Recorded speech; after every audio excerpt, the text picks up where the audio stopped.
Welcome back to the Reier on YouTube channel, where it is time for No Sleep TEAL, a show dedicated to discussion involving the National Football League's Jacksonville Jaguars. Still in the NFL, I think, Ev. I guess, yeah. Even after that second half performance in H-Town last Sunday, oof. We've seen a lot, Evan. You and I mean, this team essentially showed up in your birth year. Yeah. I've been around, obviously, to see it. Haven't seen much or anything like a 26-point quarter for an opponent to come from behind from 19 down in the fourth quarter and take care of the Jags. With their backup quarterback. Well, you got to understand the backup quarterbacks are just good against the Jags. I know. It's not the Jags' fault.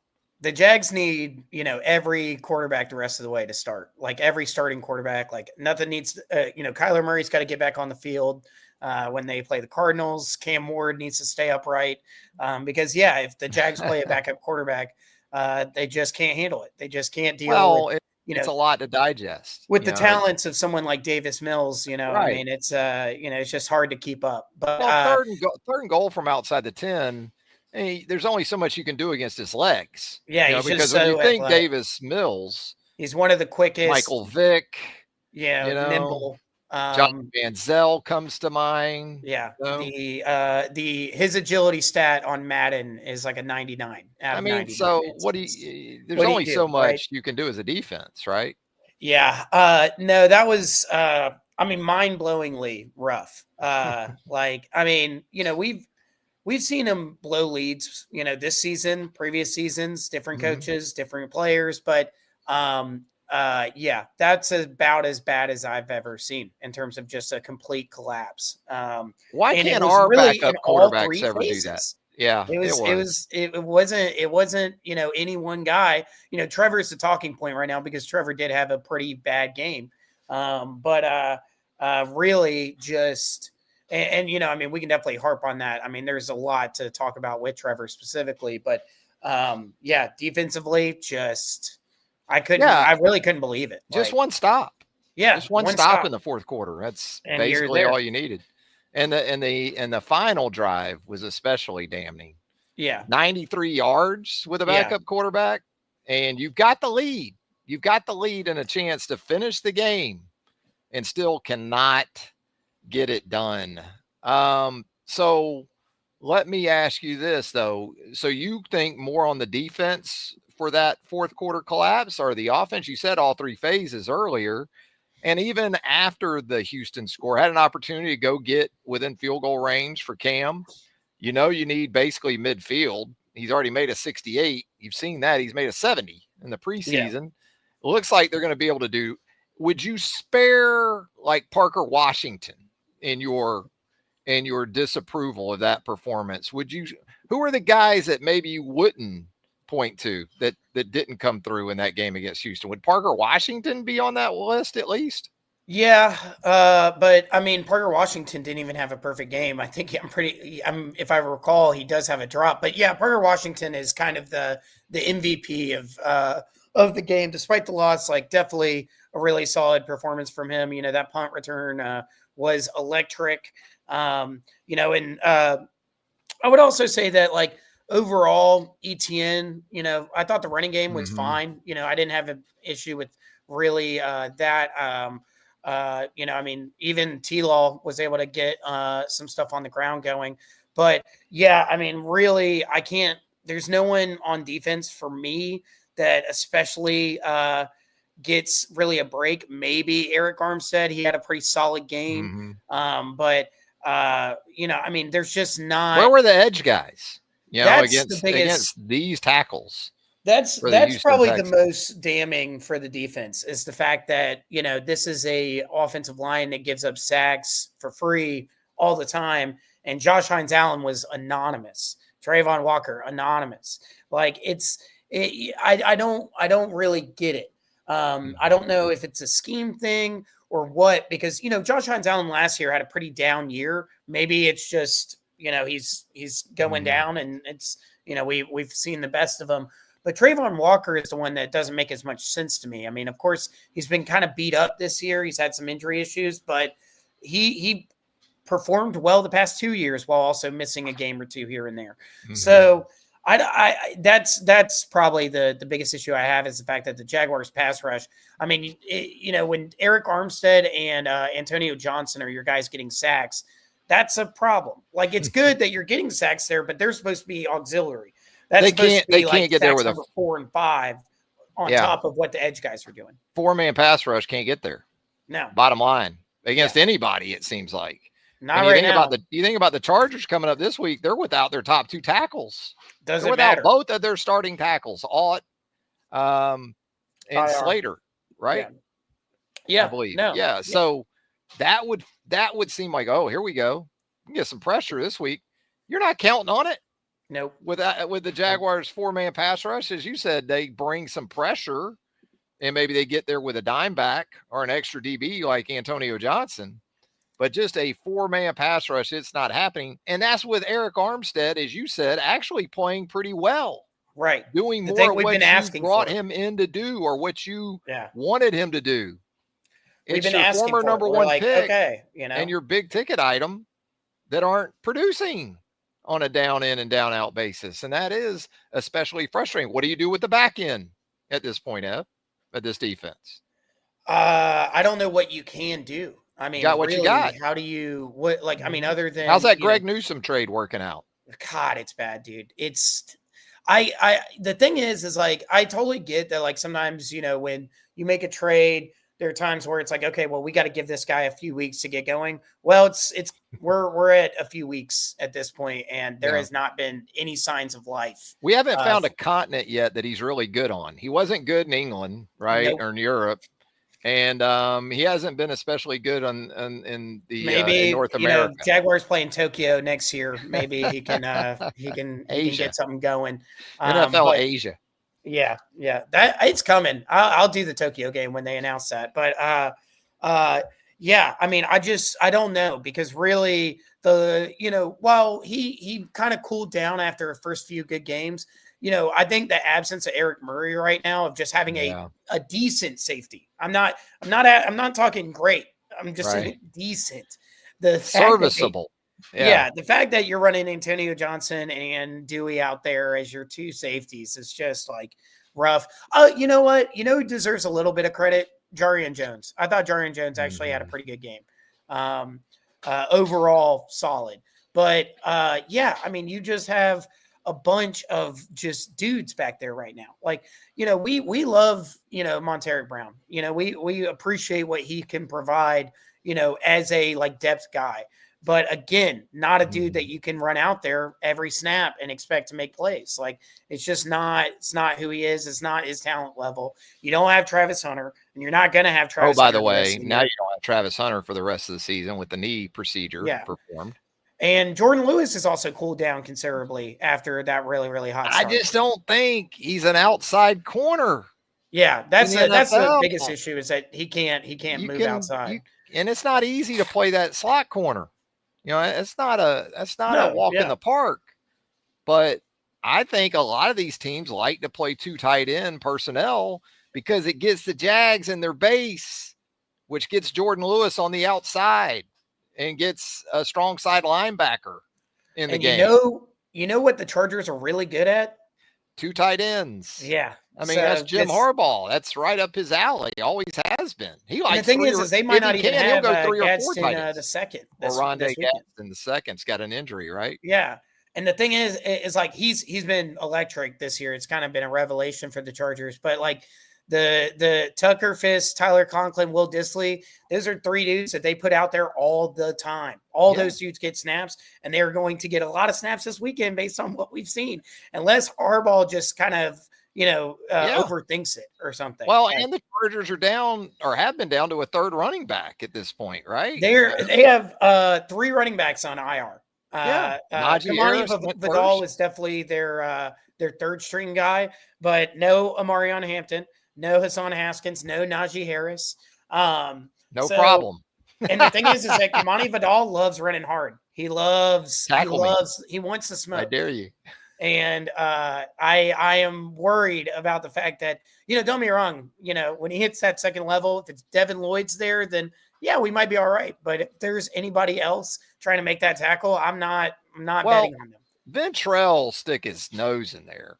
He will do that. Ventrell Yeah, Miller, he does. he doesn't turn it down, but yeah.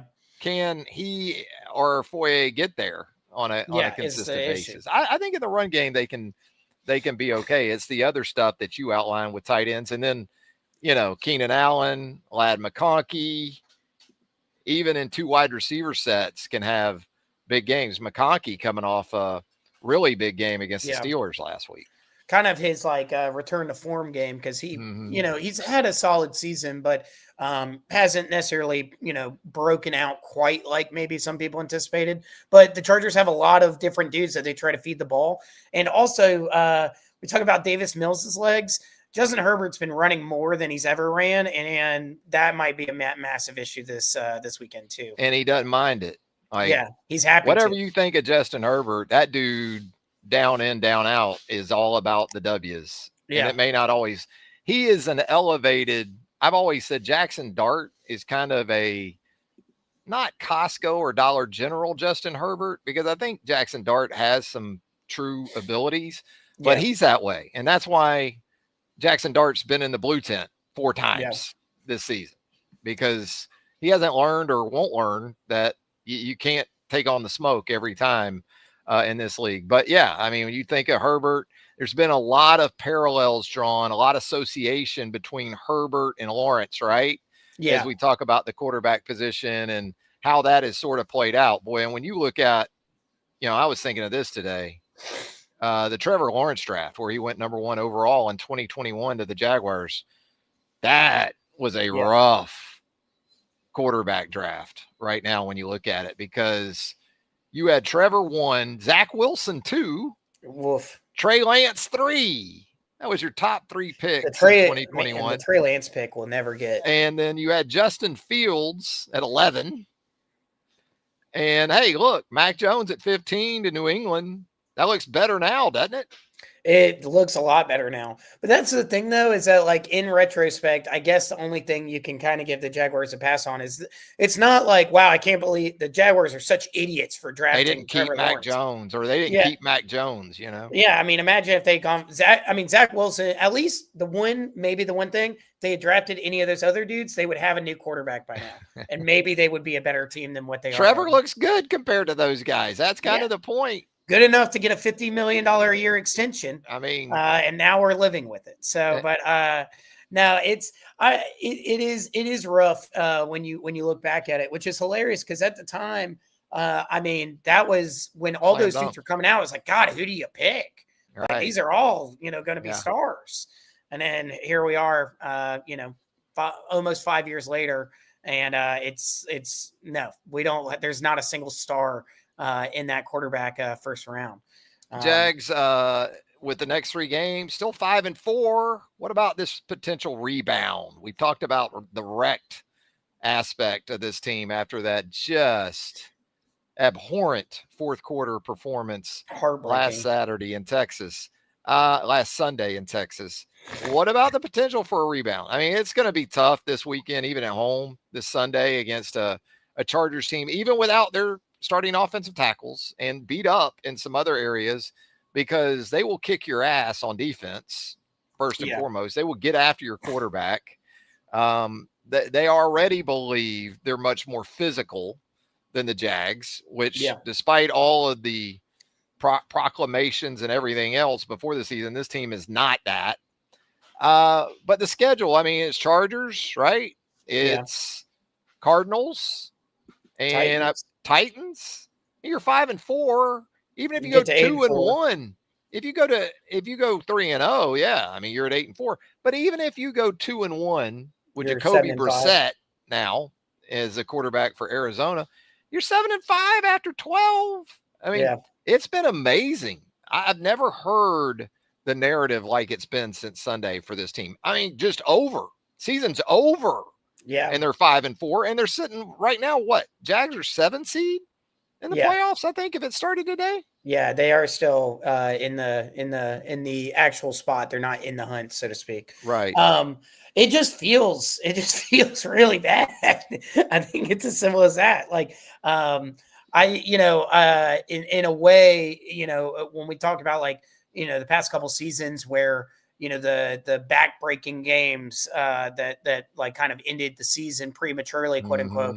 Last year or whatever with the Dolphins. I know that was week 1, but it's kind of like, oh shit, like they never psychologically got over it. And that's what I'm worried about with this team. But granted, we've, seen Cohen kind of figure out ways to win after tough losses. Bounce back after Cincinnati, right? Bounce back that was after, a tough one. After the Rams decimated them in London. And they could do that here, but it's just tough because like even if you go 2-1 in this spot, the fact that you go Colts twice and Broncos in the last 5, like that's the biggest issue is that like it's not a big issue that you got beat by the Seahawks. It's not a big issue that you got decimated by the Rams. It's the fact that you blew a game against the most beatable Texans team you've probably seen in years, and that you blew a game against the Bengals.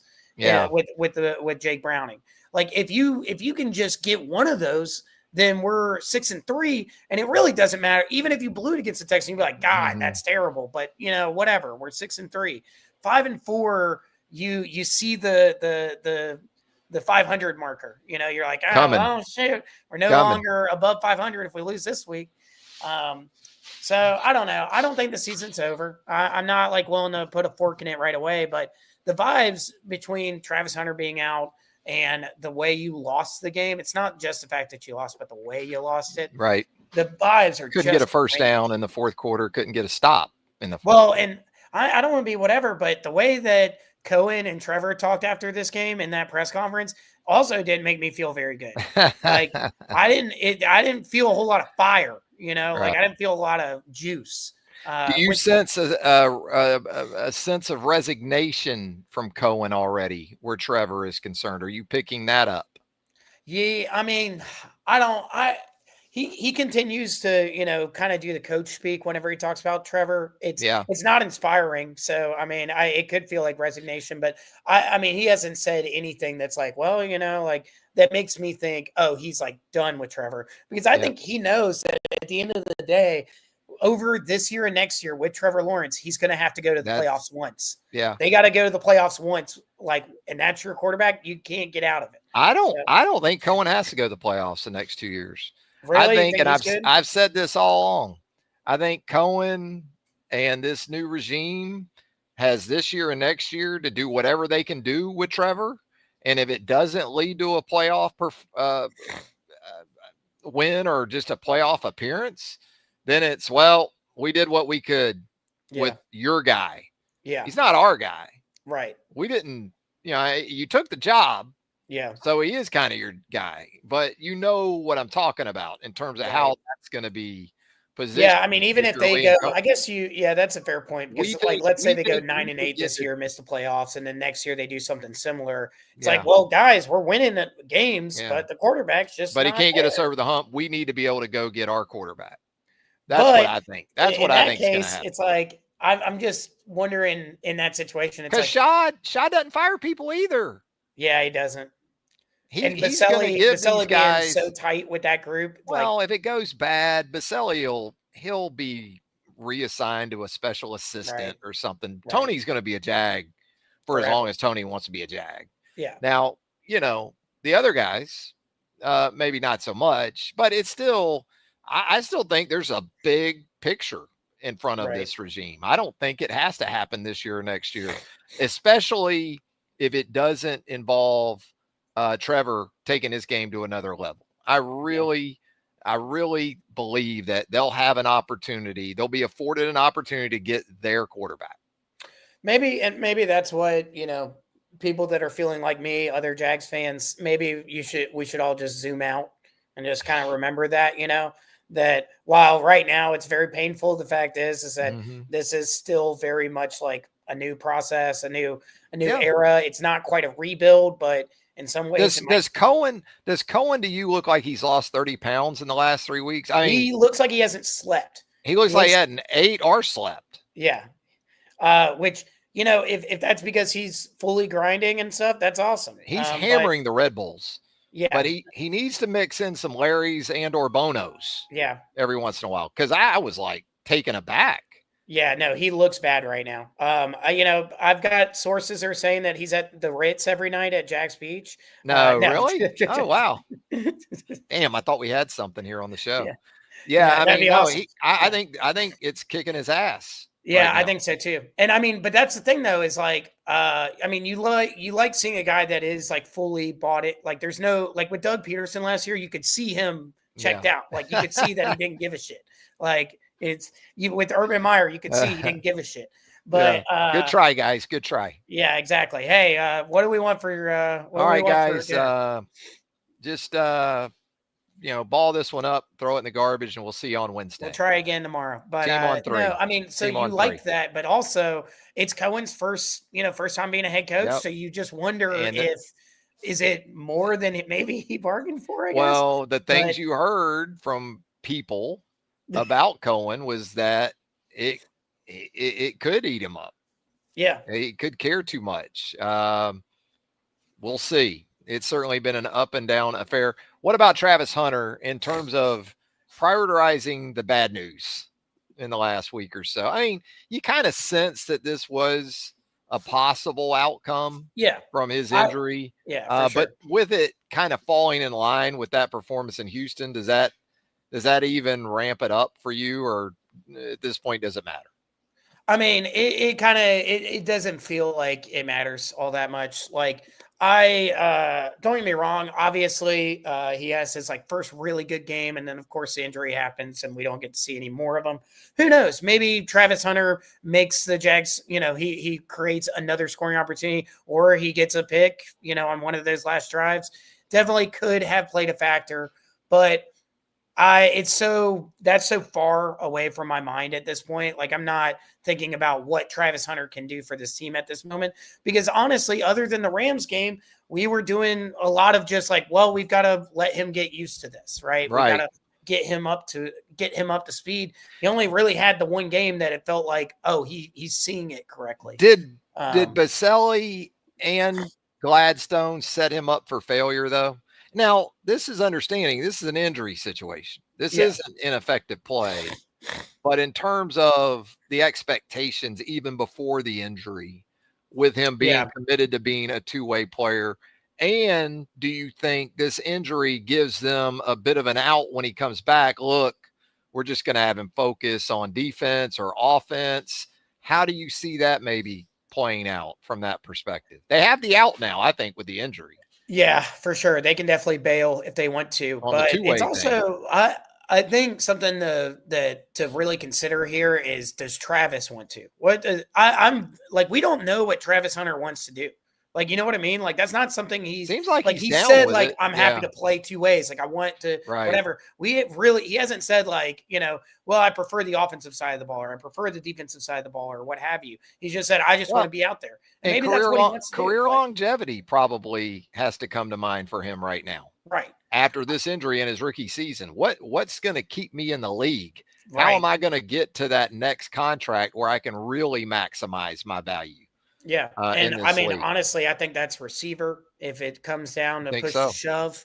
Yeah. Granted, the Jaguars need a receiver and a corner in the worst way. So it could be either side.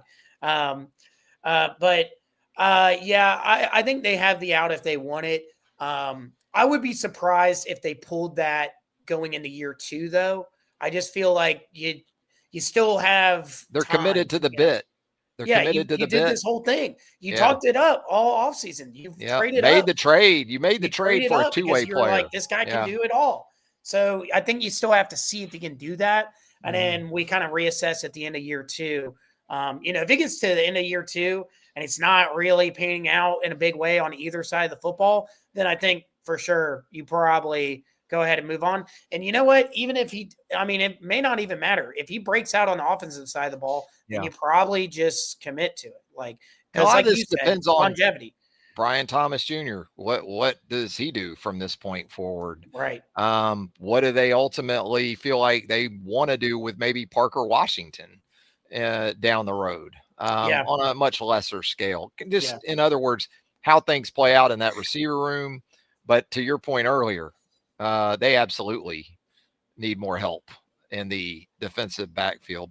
I wanted to ask you too, in relation to Travis Hunter, there seems to be some belief that, well, the two-way thing is how he got hurt, but it doesn't sound like the injury was, and that we were 7 games into the season.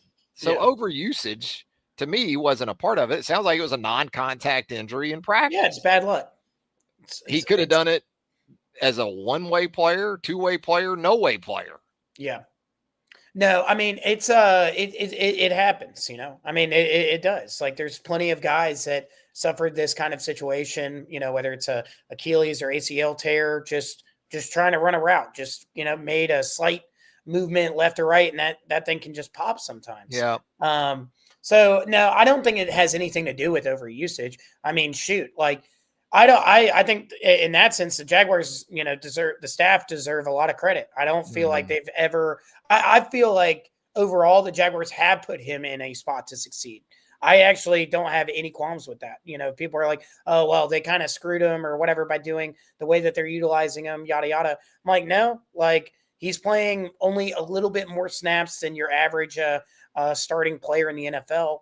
And, you know, it's not like they've been asking him really to do all that much in, like, you know, potentially dangerous situations. You know, you think about that catch that he had against the Chiefs, you know, where he goes up and falls down and all that different stuff. It's like that was as much of a chance to suffer something like that as anything. Sometimes you just get unlucky, and that's how I'm leaving it for now until we got evidence that says otherwise.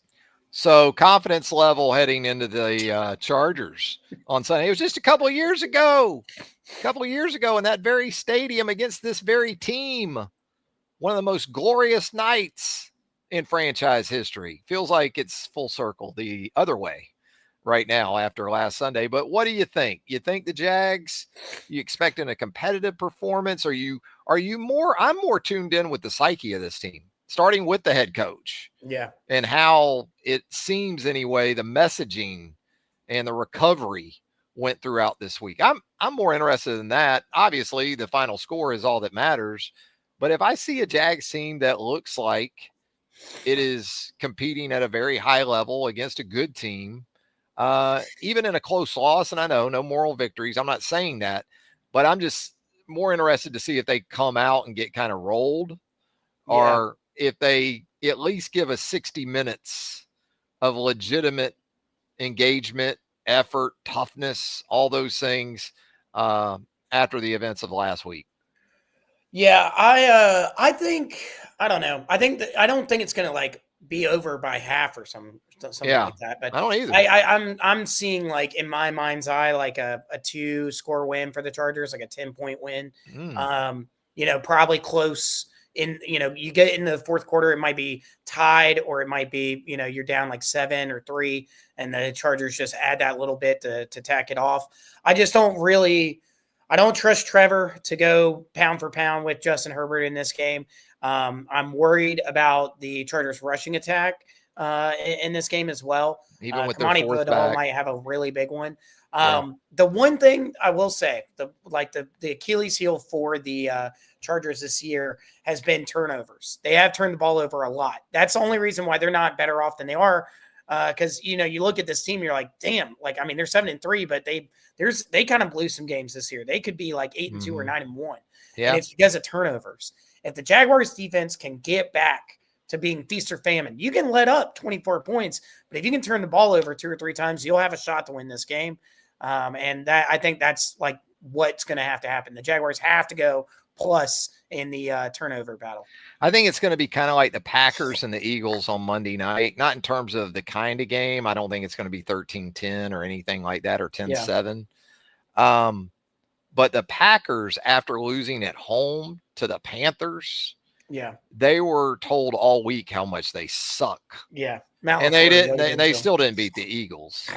But yeah, I mean, they looked more at least like what you would have expected the Packers to look like, instead of the product they put out there against the Panthers a week earlier. I think it'll be the same way. I think the Jags will be right there.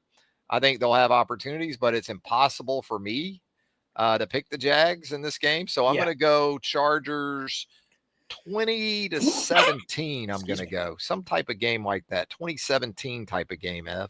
I'm going to say I was actually about to pick something pretty similar. I'm going to say 27-17. That's the 10-point win I see for the Chargers. 2 scores.